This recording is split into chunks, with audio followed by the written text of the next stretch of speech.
Então, sempre eu vejo aí nos fóruns e nos grupos com relação a até que frequência que é válida a minha simulação, até que ponto eu posso fazer o passa baixa ou passa alta do alto-falante e tudo mais. Então, vou mostrar uma coisinha para vocês aqui.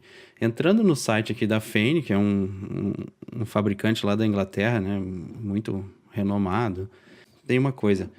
Aqui nos meus gráficos, eu tenho uma resposta de frequência, né? Tá meio ruinzinho aqui, isso aqui vão aumentar, mas a resolução tá baixa, certo? Aqui eu tenho em vermelho a minha resposta no eixo, em azul, fora do eixo. Também não diz 30 graus, 45, 20, não se sabe, né? Imagino que seja 30 graus fora do eixo, certo? Então, se vocês notarem, os dois gráficos, eles seguem, né? Talvez eles removeram aqui, mas eles seguem a mesma forma aqui até cerca de 500 Hz, né? Depois tem um desvio aqui, o azul não segue o que está mostrando no gráfico vermelho, no eixo, né? Fora do eixo não mostra. Depois eles mais ou menos seguem um ao outro, mas com uma diferença, né, de amplitude, né, em decibéis. Ali 6, 5 decibéis aqui, depois vai aumentando, certo? A gente já comentou isso até, eu acho que no vídeo que está aberto lá no YouTube.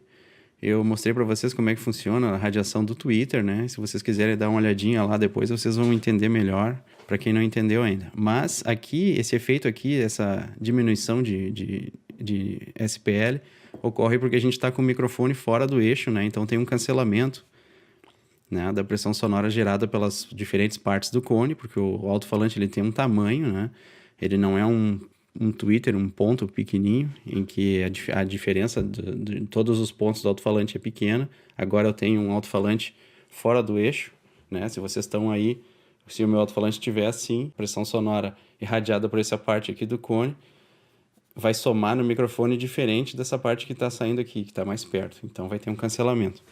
Então é isso que está acontecendo aqui para todas as frequências, né? E depois eles começam a seguir um ao outro de novo, né? São parecidos, e aí eu tenho uma coisa maluca que também acontecendo aqui. Então aqui a gente pode dizer que,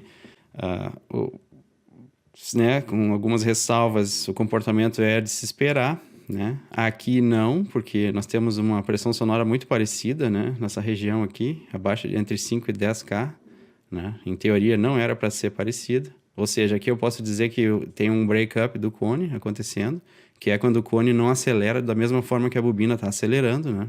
E a pressão sonora vem da aceleração daquela área, né? Então, aquela aceleração vira um volume acelerado de ar, né? E gera pressão sonora.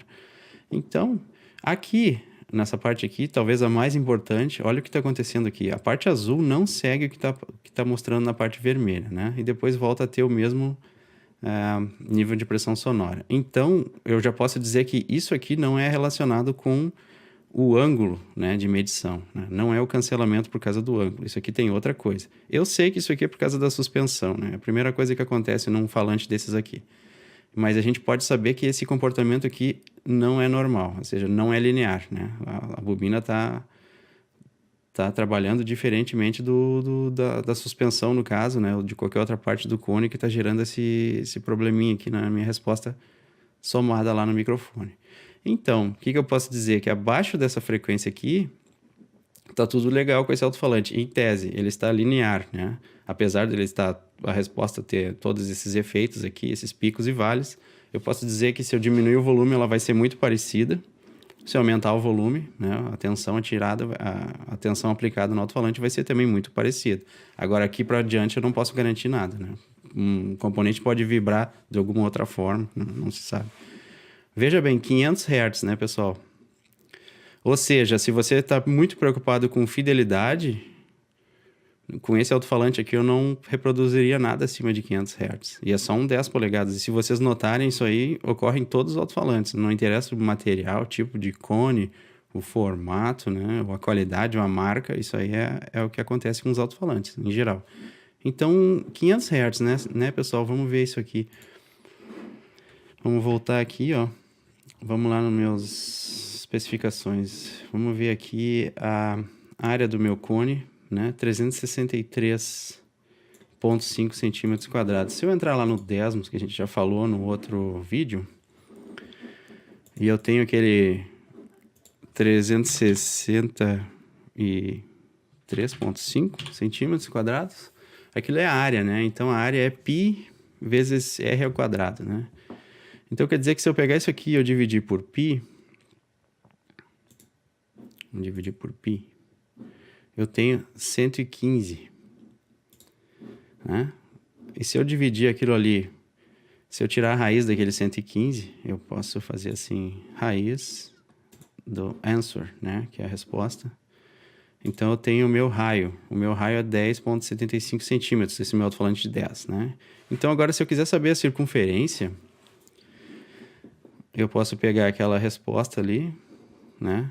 Vezes 2 vezes π, 2πr, né? Minha circunferência é 67. Por que eu cheguei na circunferência? Porque em todo tipo de simulação, a gente tem que manter os resultados abaixo de uma frequência limite. A frequência limite é uma frequência em que a onda que está acontecendo na simulação é mais ou menos parecida com o tamanho do objeto que a gente está tentando simular.